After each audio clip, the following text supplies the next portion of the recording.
Right. Welcome everyone to the Specialty Crop Block Grant Program application walkthrough presentation. My name is Brittany Grother, and I'm the grants coordinator within the Division of Ag Marketing at the Kansas Department of Agriculture. Hopefully you have watched the Specialty Crop Block Grant overview presentation at this point. If not, I would recommend going back and watching that as you think through your project development and what fits well within the grant program. To start off, I'm just going to give a couple quick reminders about the application process. The entire process is through eCivis, which is a grant management website application. The applications are due on Monday, March 31st at 5 p.m. So I just like to point out it's 5 p.m., not midnight. So don't think you have extra time after 5. The deadline is at 5. And just because I want to be here to support you if you have any questions as we reach the deadline. All applicants must have a unique entity ID, which is also the UE to receive federal funds. So if you haven't started that process yet, I would recommend doing that as soon as possible because it could possibly take a couple weeks for that number to be generated and sent to you. If you have any questions throughout the process, I would recommend reading the request for applications document on our website or giving me a call or an email. Any of those are fine. I'm happy to talk through project ideas you have, what allowable costs are, what are unallowable costs, those types of things.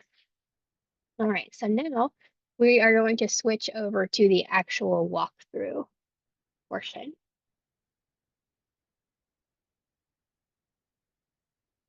Okay, so the first step you're going to do, which you probably already have if you've found the information for today's webinar, is to go to the Kansas Department of Agriculture website.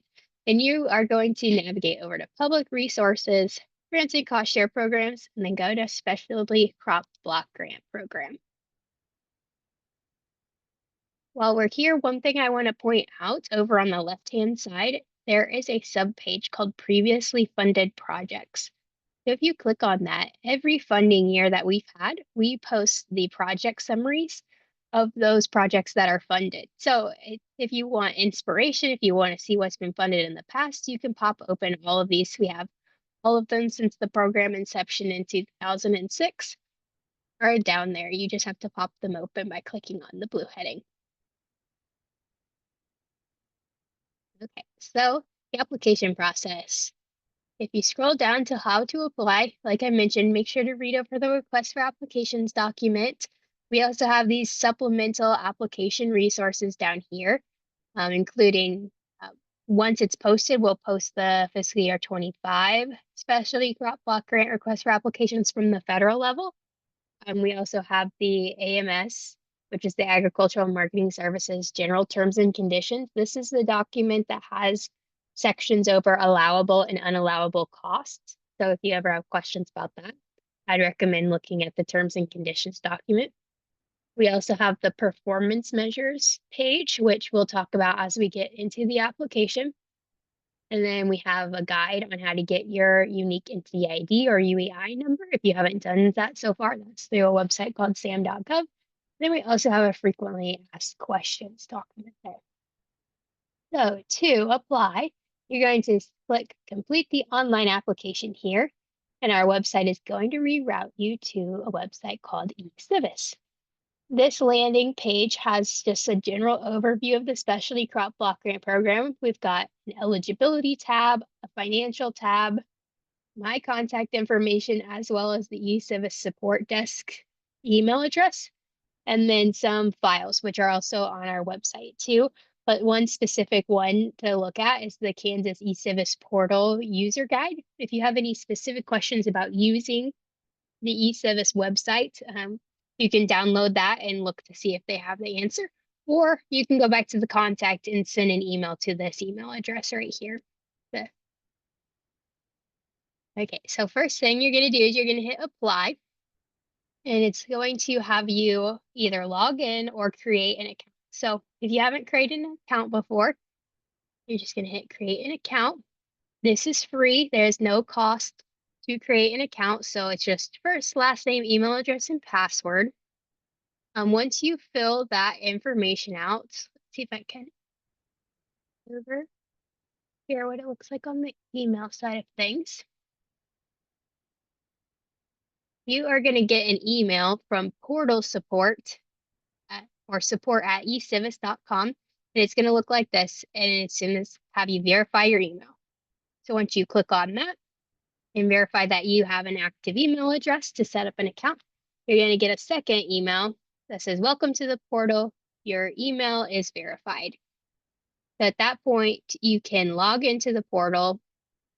We've had some people have problems with the specialty crop block grant not showing up in their portal. So my suggestion is once you verify your email is to go back to the Kansas Department of Agriculture website, click on the link on to apply, then hit apply, and then it'll take you back specifically to the specialty crop block grant landing page. We're going to navigate back there.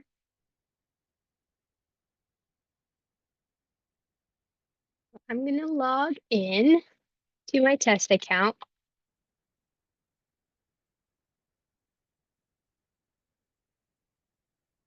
Okay. So this is what it looks like. I have started 2 applications, not on purpose. You only need one.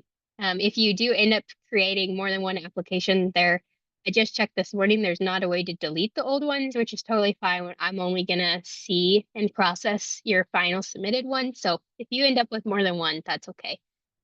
So you're gonna click on the program solicitation, which is the fiscal year 25 USDA AMS Specialty Crop Block Grant Program. And then if you haven't created an application before, you're going to hit the green create new application button. Since I have already started this process, I'm going to click on my test application.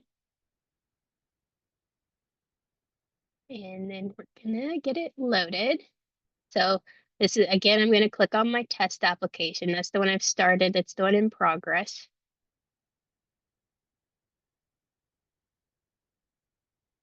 All right. And the first thing it asks you to do is if you want to add any team members. So if you have other people in your organization or your business who are going to help you with the application process, you can add them as a team member. Again, this part is free too. There's never any cost with applying to a grant by the Kansas Department of Agriculture, but you can hit add team member and it'll scroll down and you can just put in their email address and hit send and it will invite them to create a eCivis login and password for themselves, and it will also invite them to collaborate on your application. So you don't have to do it alone. You can also add team members if you just want to have someone read over it for you. I guess like instead of eyes, that is a function available. Okay, so once you're done with that part, you're going to go over to the fiscal year 25 plot. And this is going to be the start of the application. So this is your first step, and it talks about how we've divided the application into 5 sections. So there's core information, the project profile. If you've applied in the past, the project profile used to be a fillable PDF. A lot of people had troubles opening it, had problems saving it. So we have created this. We're utilizing eCivis so that everything is on this website. So you aren't trying to have any issues trying to use the USDA's fillable PDF. The third section is expected measurable outcomes. Then there's a budget narrative and then external support. You can save your application at any time. It's going to auto save as you work through it. So don't worry about finding a save button. It'll throw up a little warning box if you try to X out before it's saved. Okay, the first section is core information. So each application is assigned a unique application number that you don't have any reason to change. It won't let you change. That's just the eCivis system assigning you an application number. I'm going to hit edit because I want to start filling out this section. So the core information is really just collecting contact information for your project. So you're going to put in a project title. This one I've called KDA test application. So whatever you want your project to be titled. If you don't have that decided yet, just put in like KDA application or something like that. Then you're going to fill out your organization's name. You're going to fill out your employer identification number, which is the federal tax identification number for your business or organization. And then you're going to fill out your unique entity ID number, which is also from the federal government. And I've got a link in here to the SAM.gov registration page if you haven't gotten your UEI yet, the place of where to get that. Then you're going to fill in your organization's address and the authorized signatory for your organization. So if it's not you, who has the legal authority to sign contracts for your organization? That is your authorized signatory. And that can be you too. I'm just saying that is the person who is legally able to sign contracts for your organization. Your project contact is going to be the person who is in charge of running the project if funded. Then some people also have financial reporting contacts. So maybe the accountant for your business is going to handle collecting all the receipts for your project and invoicing KDA for your project costs. You can put them down as well. And then if you are funded, we'll send reporting emails to them as well. So that's the first section. Core information is super easy. It's just contact information and general information about your business. So hit save. Well, if I had typed something, I would hit save as again.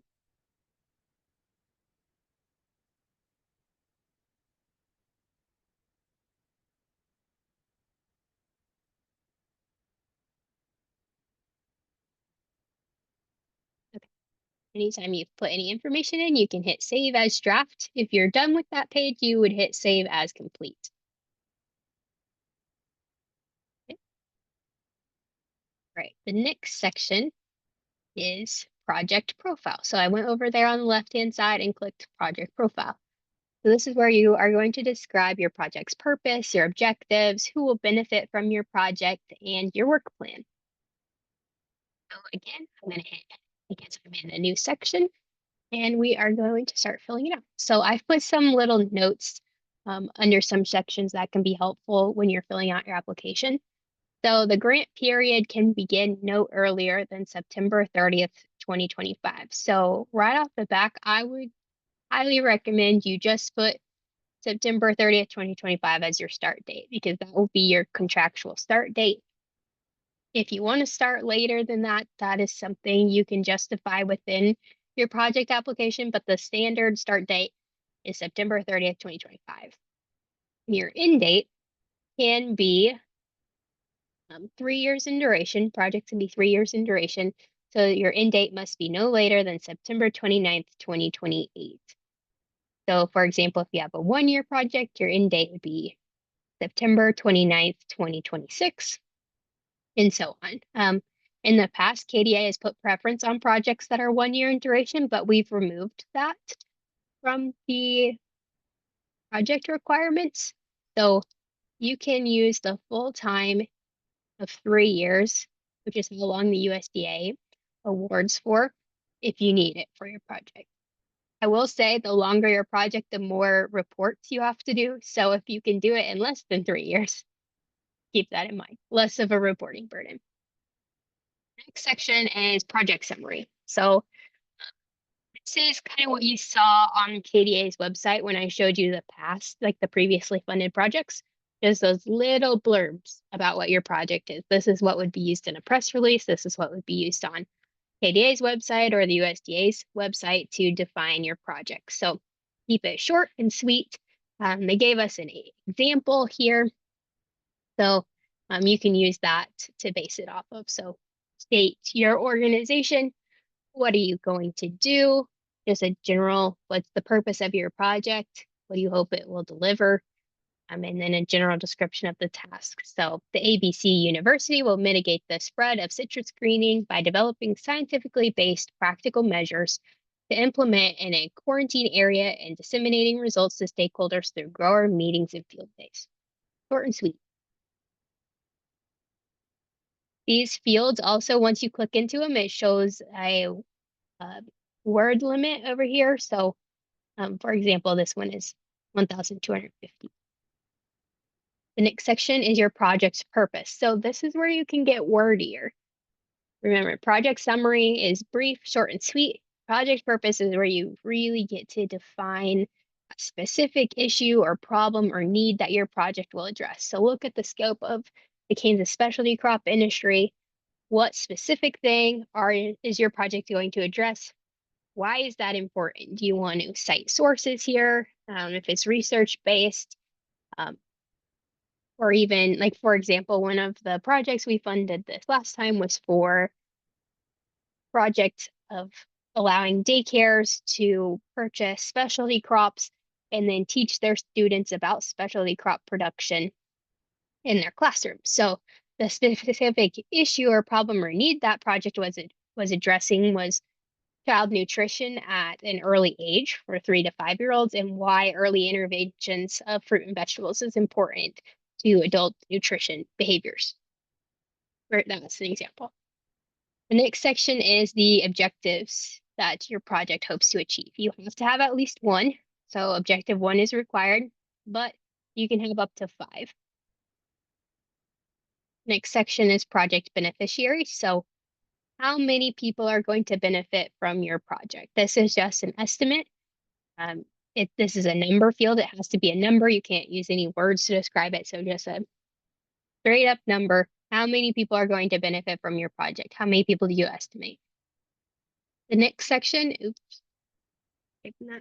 does this project directly benefit underserved farmers? And I went ahead and put the USDA's definition of an underserved farmer down there. So that's yes or no. Does this project directly benefit beginning farmers? Again, I put the USDA's definition of what a beginning farmer is right there to help you out. The next section is just a confirmation to confirm that this project enhances the competitiveness of specialty crops in accordance with and defined by the Farm Bill. So refer to the USDA's definition of a specialty crop if you have any questions about how the USDA defines it. That's on the USDA's website, and I believe we also have that linked on our resources. But really, if your project is going to do something that helps the specialty crop industry, you should have no problem with clicking that box. The next section has to do with, have you ever received a specialty crop block grant before? So does this project continue efforts of a previously funded grant? If that is yes, it's going to give you some more things to fill out, including the award number and project title for those projects. You have to explain how this project would be different than those. You have to provide a summary of what was done in those previously funded grants and what was learned and what improvements are you going to be making. That one, for some reason, cut off the end of the question, but if you hover over it, it'll tell you the rest of it. And then even if you hit yes or no, you're going to have to answer this question. Describe the likelihood of the project becoming self-sustaining and not indefinitely dependent on grant funds. Right? So you are always, to be competitive in a grant process, you always want to explain how you will be able to continue this project or the benefits of this project will be seen after the grant funds are. We had a question if there's a definition of increasing competitiveness. I've never seen one, but that's definitely something I can look into. Really, in my opinion, if you're doing something that will better the state's industry, then you're increasing the competitiveness of specialty crops. Okay, the next section is more questions about funding. So one thing to know, the Specialty Crop Block Grant will not fund duplicative projects. So if you've already received a grant, either state or federal, to do this work, um, then you most likely will not be funded for that project. So you would hit no, hopefully. And then the next section is your work plan. So the work plan is kind of a timeline of the activities necessary to accomplish your project's objectives. This includes how you're going to monitor the performance and also data collection activities. So are you going to survey people? Are you going to count a number of people who do certain actions, those type of things? So this is our first example of an applicant download, applicant upload section. So The work plan template is a Word document. You're going to click the little download arrow, and then go ahead and open it up. I should open these before so we didn't have to wait on them. But basically, these download and upload fields are just things that the eService portal doesn't interface with yet. So it's just easier to fill it out in a Word document. So this is what hasn't shared with me.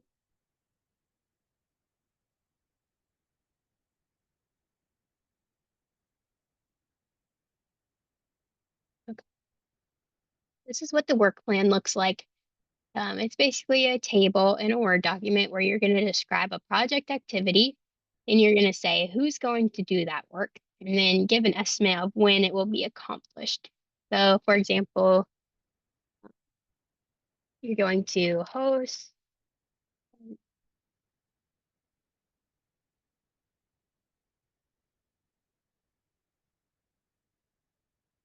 going to host in Zoom.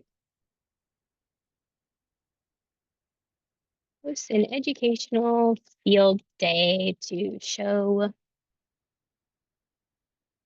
you.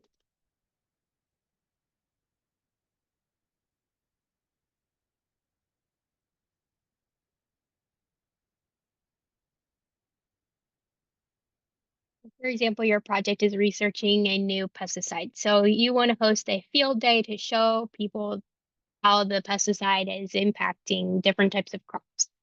Who's going to do the work? I would say like Dr. John Smith is going to host the field day. And when will this be accomplished? We'll say it will be accomplished by July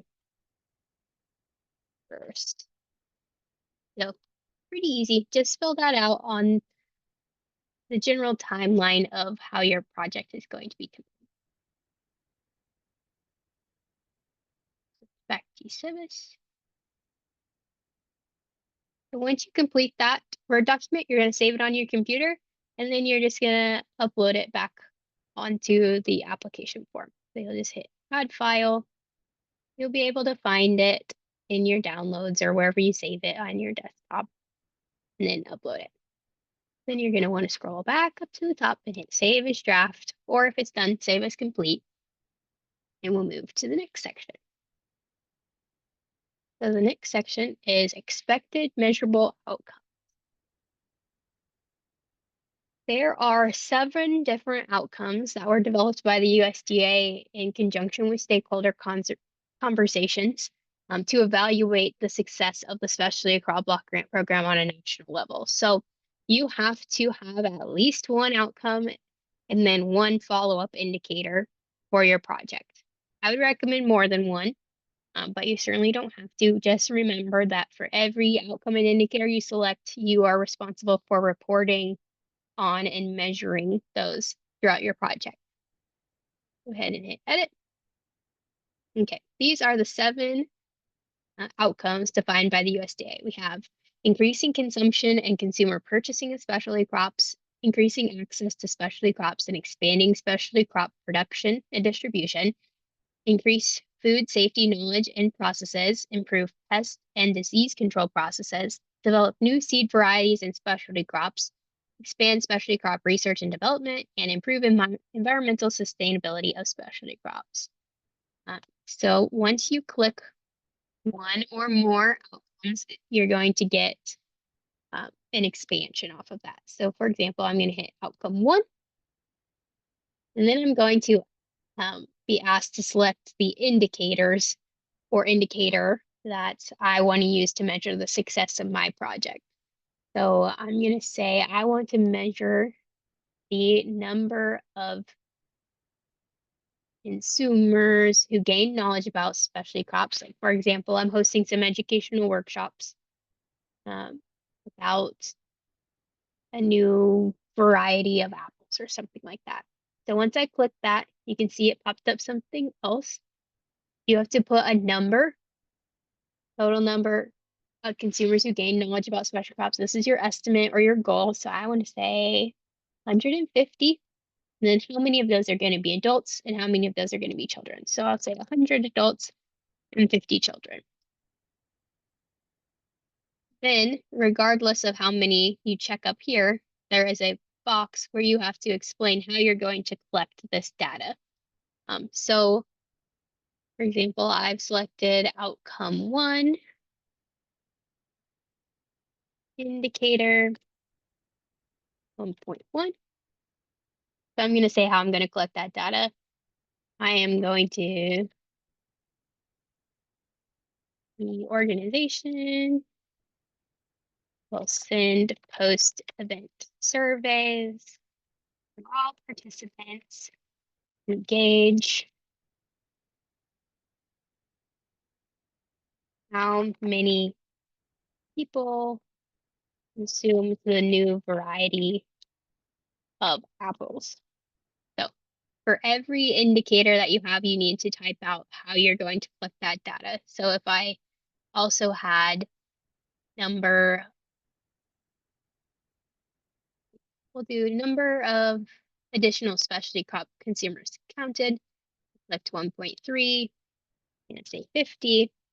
I'll need to go down and about outcome 1, indicator 1.3. We're gonna send out surveys. We're gonna say how many people bought the new variety of apples since we're counting number of customers. Okay, that is that whole section. And if you want to read like what all the indicators are without having to pop open all the boxes, that is linked on the Kansas Department of Agriculture's website under the performance measures link. Just go back. I'll show you where that's at. So this Specialty Crop Block Grant Performance Measures document, if you click that, it'll take you to the USDA's website. And you're going to scroll down to Specialty Crop Block Grant Program. And it shows, we'll let it for a second.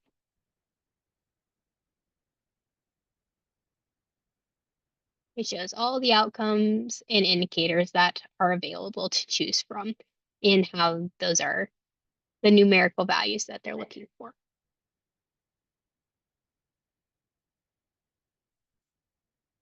Okay, we'll navigate back over to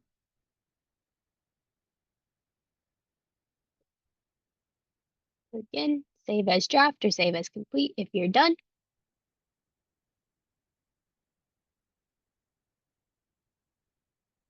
Then you're going to go to budget narrative, which is the 4th section. Like I mentioned earlier, we have a couple different resources linked. You can refer to the USDA's request for applications document to look at funding considerations. You can also go to the terms and conditions document to see allowable and unallowable costs. But basically, in this section, you are going to explain all the costs for your project. So the first section is personnel. These are employees whose time and effort can be specifically devoted to this project. We're most likely probably not funding full salaries for personnel unless they are only working on this project. So keep that in mind. This is a download upload situation again. So let me download this. I won't download all of them because they are all going to look pretty similar.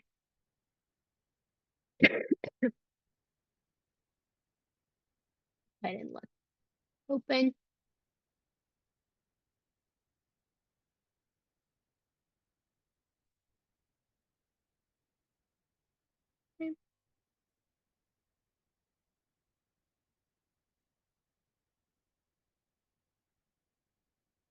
Okay. It's just a budget table, basic budget table in Excel. You would type in the employee's name. So we have Dr. John Smith. His title is researcher. Level of effort can either be put down in number of hours or percentage of a full-time employee's salary. I'm going to say he's going to have like 80 hours. effort for this project, funding requested. We will say you can really use your rate of pay or like a stipend amount here, but we'll just say 5,000 for the purpose of this. And this subtotal should auto total for you over here. When you're done filling out your table, you're going to save it down to your computer, and then you're going to go and re-upload it back into the portal.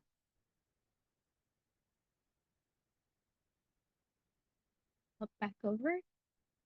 So you're going to upload it here.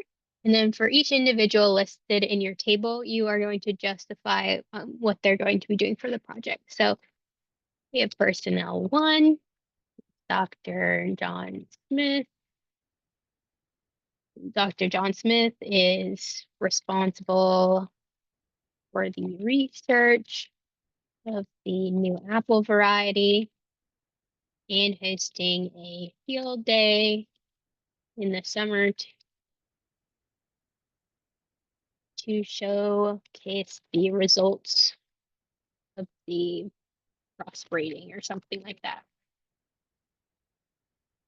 That's what you'll do for each person. So each person, you're going to go type a new row. You're going to say their name and what they're responsible for the project. Fringe benefits, you can, your personnel costs, whoever is on your project, you can also charge the grant for fringe benefits. So again, that is a download upload spot with a similar table. The next section is travel. This one does look a little different, so I'm going to go ahead and download it.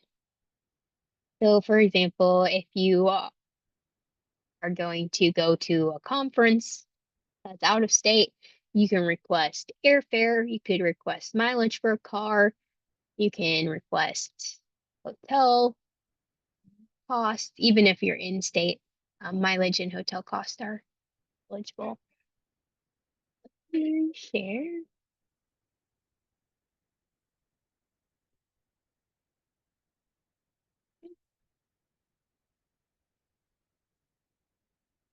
This is what that table looks like. So you would say where you're going. For example, I'm going to go to Washington, D.C.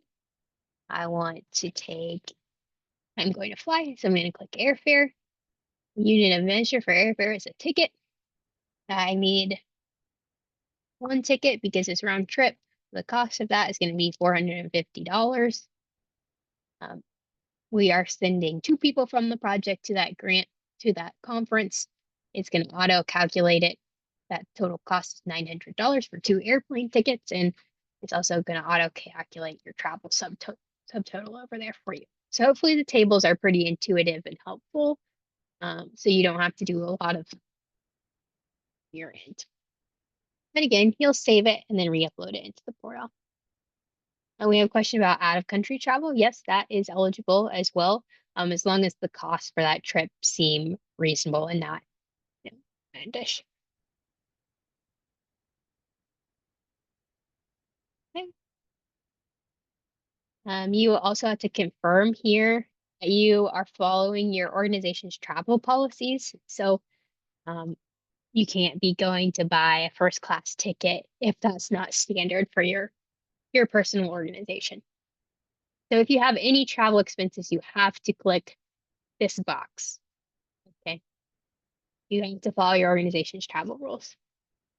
And again, for each trip, if you need multiple lines for travel, say you have airfare, hotel, meals for one trip, you can group them together and say trip 1 to Washington, D.C. And then you can explain what the entire trip is for. So you don't have to do an airfare, your justification and hotel justification and meals for the same trip. You can just justify the trip as one trip. Okay. Then we have equipment. Keep in mind that for this grant, really the only allowable equipment is special purpose equipment. So it has to be used for research, medical, scientific, or otherwise technical activities. And it requires a lot of justification to be able to have equipment approved under this grant. And equipment is anything over $5,000. Supplies is anything under $5,000 per unit. So 5,000 is a lot of money, and you can still buy some pretty big things for under $5,000. So you can consider those supplies, and they're much easier to get approved by the USDA. Supplies table again is just going to ask you what the supply is, how much it costs, how many units you're going to buy. It's just general things. And just remember, you have to justify every single line on a budget table that you put. So if you were buying, for example, you needed,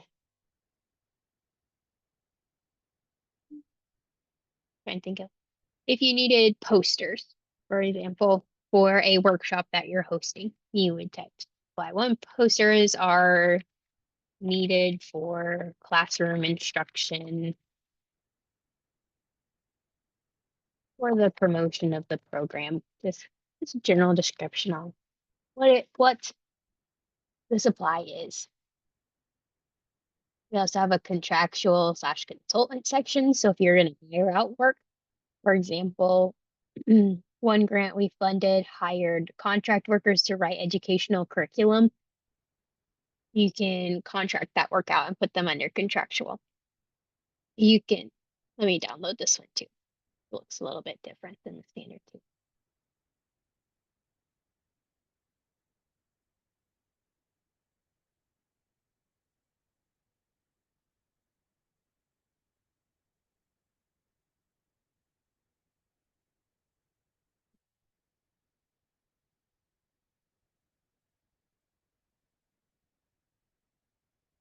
Okay, this is the contractual table. So you're going to put the name of the contractor, their organization, their rate type can either be, the rate type can either be hourly or a flat rate. And then you would type their rate value. So for example, my contractor is just a flat rate of $500. You would put, it'll auto calculate over there.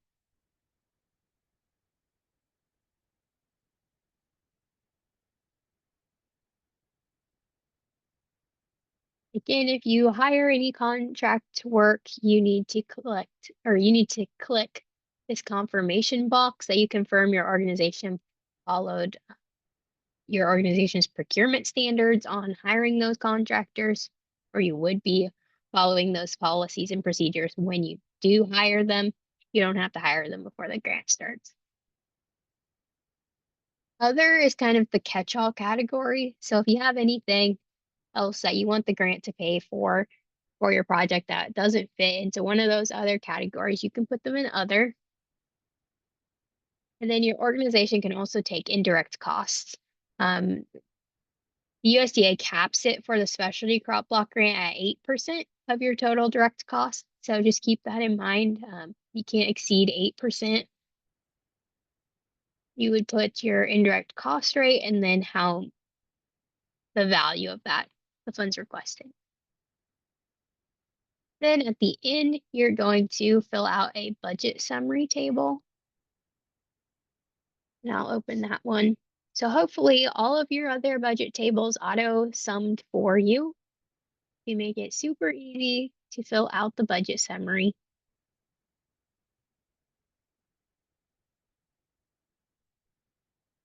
This one's pretty simple. You probably have seen this before if you had a grant. So you're going to put your total funds requested for personnel, fringe, travel, equipment, supplies, contractual, and other. It's going to auto calculate for you for direct cost subtotal. You can take 8%, that direct cost subtotal, charge for indirect costs, and then it will give you your total budget. $1,000 in personnel, $250 in fringe. We're gonna go to a conference that's gonna cost $750. We're not gonna do any equipment or supplies. We need $1,000 worth of supplies for our project. We're gonna hire one contractor. We don't have any other. So then you can take 8% of your total direct cost. Give you your indirect. be your total. So again, save it and upload it back into the portal. You're going to then put your total budget request here, so your total budget from your table. Example is, and program income is allowed under the Specialty Crop Block Grant Program. You just have to document it. So for example, you have a class that you wrote a workbook for, and you are going to charge all class participants $15 for that workbook.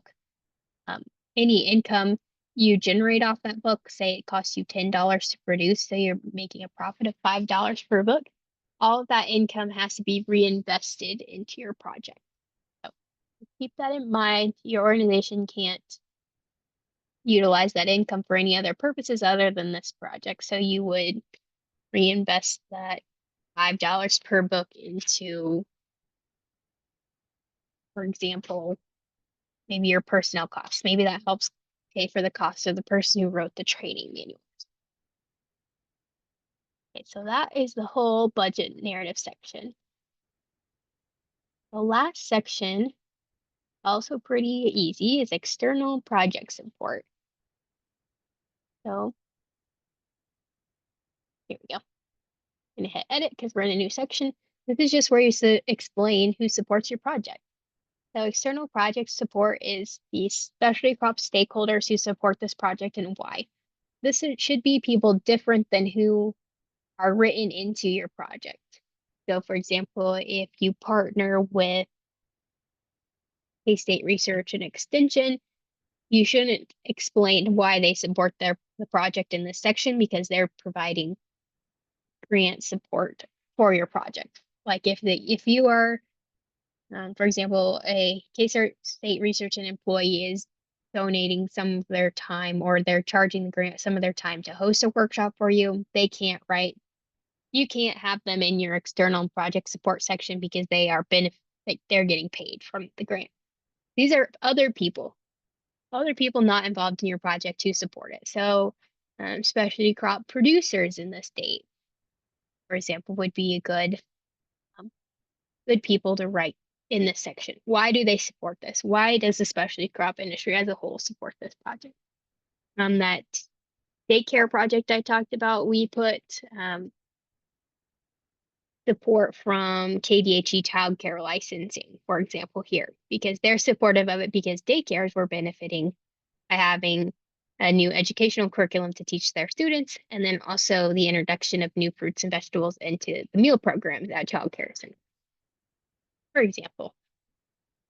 Then we have letters of support. So these can come from people who are written into your grant project, or they can come from external stakeholders to your project. But letters of support are not required, but they're highly encouraged to demonstrate support for your project.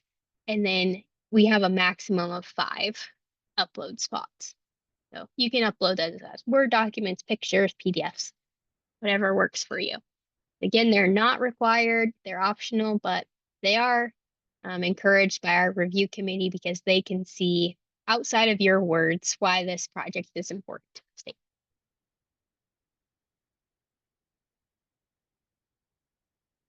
Okay, so those are the 5 sections of the application process. The other thing is a budget section. So when you click on application budget on the left, you're just going to be able to use your budget summary table to fill this out. This part it seems repetitive and I apologize for that, but this is how the system logs your award request so that if your project is selected for funding, all of your accounting invoicing is done through the system. So you're going to put your direct costs for all of those different categories in here. Let me make sure I can edit at this point. So we had $1,000. Oh, figure out how to edit really quick.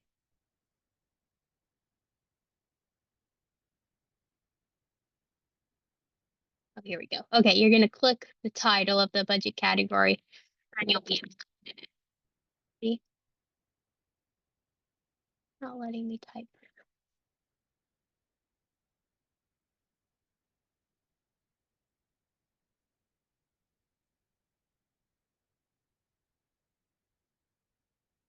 Oh,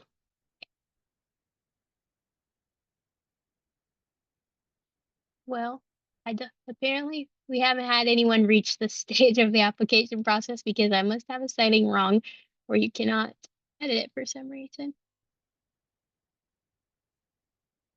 So I'll go back in and check out that setting in eCivis on the back end, but you should be able to click on the section, put in your costs from your budget summary table for accounting purposes. I apologize, but that's not working right now. I will make sure we get that fixed today or tomorrow. So if you get to that point and it's not working, please give me a call. Yeah, I think so.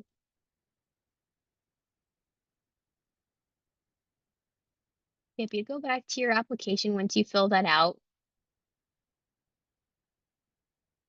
I have a lot of stuff clicking. Oh, might be why it might have logged me out.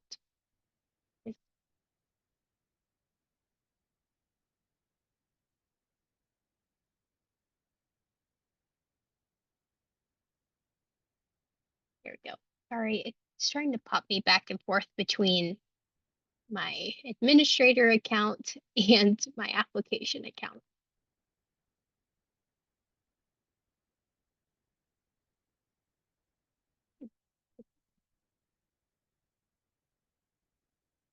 This is a brand new system that we're using this year. There are some other state agencies who've been using it for a while. So we were able to get it at a pretty affordable price to use for this program. So I went back to my application.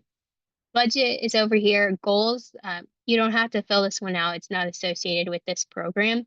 But once you have all of these um, signs on the left-hand side, once they say like final or draft is removed from them, you should be able to hit the submit application button that's grayed out down here for that time. So again, if you have any problems with eCivis, please let me know. It's brand new for us this year, so I'm sure there'll be some hiccups along the way. For example, the budget form not working right now. Um, but you can either email me or you can email the eCivis support desk that was on there at any time if you have any questions, and we'll work through it. It's a good idea to start early because something might be going on that's not a correct setting. And if you let me know early, that would be great. That is the application walkthrough. At this point, if you have any questions, I'd be happy to answer them. If you have any project specific questions or if you have any questions about the application, we can go back to a section. It's always a good idea. You just read over the documents on the website, look at the AMS terms and conditions for allowable costs, and really, as if any grant application, make sure you justify why you are the perfect organization for your project. Justify all of your costs on why they're important to the grant, just to make yourself as competitive as possible. At this point, I'd be happy to answer any questions.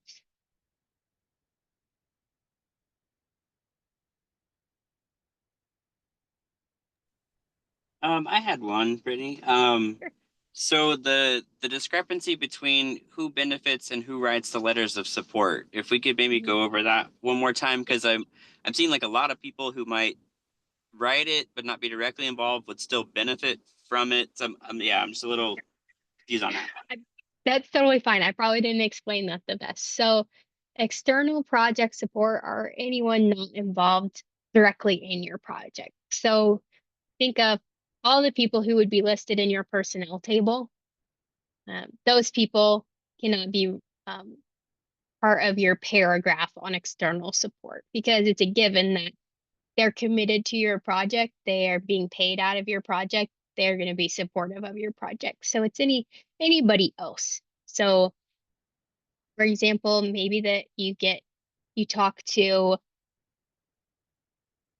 a bunch of, I'm trying to think of a good example. So I'll go back to the daycare project example. In that section, we wrote that it was supported by the Kansas State Department of Education's Farm to Plate team, because it would increase farm to school efforts at the early child care education level. And then we also wrote that KDHE's child care licensing program was supportive of the project because it provided educational curriculum to early child care education centers and also helped them purchase fruits and vegetables for their meal programs. So neither of those two organizations were directly doing the work on the grant. The grant was specifically done by the Department of Agriculture and the Kansas Foundation for Ag in the Classroom. We were the two project partners. We were the ones doing the work. There are other people who were supportive of that project, and they weren't actually the ones running the application process for daycare centers, writing the curriculum, those types of things. So as long as they're not doing the work on the grant project, they can be written into the external stakeholder support section. So like that project didn't have any letters of support, but Drumland, Kansas did a project one time in conjunction with Kansas Tourism to do videos about the specialty crop industry in the state so that consumers were more aware of what was grown in the state. That's an example where they could have gotten a letter of support from maybe the Kansas Department of Commerce or maybe the Kansas Specialty Crop Growers Association. The Kansas Specialty Crop Growers Association does often write letters of support for the specialty crop block grant. And because they're not doing the actual work on the project, they can be listed in the external project support section. Did that better clarify it, or do you still have questions? That clarifies it perfectly. Thank you. I'm glad. Basically, if the person is not directly doing the work of the project, they can be considered a supporter, and they can be written in that paragraph section, and they can submit letters of support. What other questions do we have?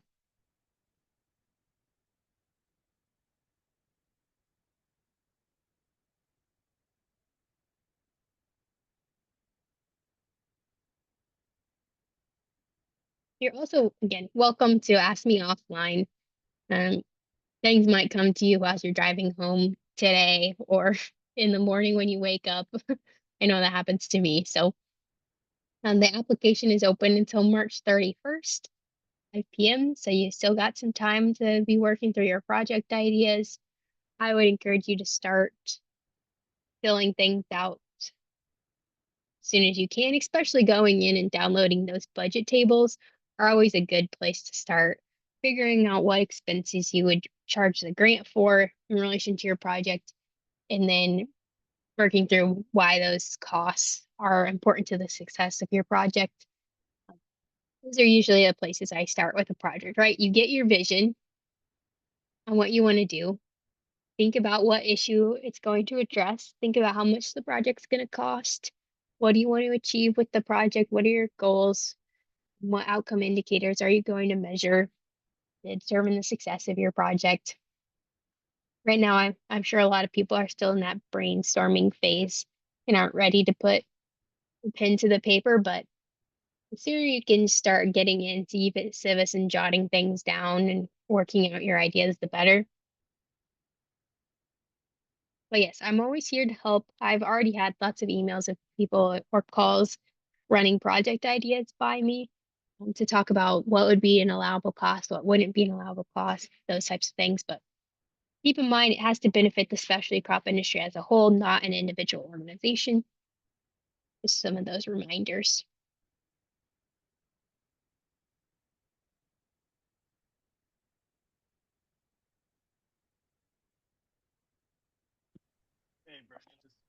Yep. You there? Can you hear me, Buck?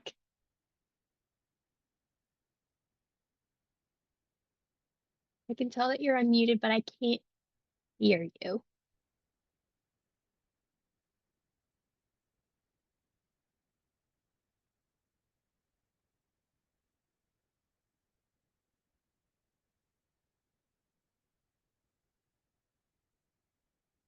Look, I can't hear your question, but you can give me a call again after the end of the meeting if you have something to follow up on.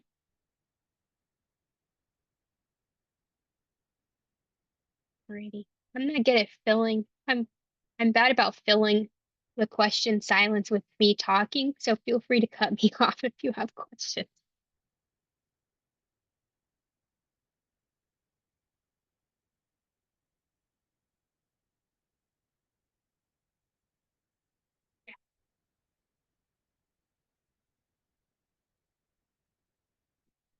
Alrighty, well, I'm gonna go ahead and stop the recording.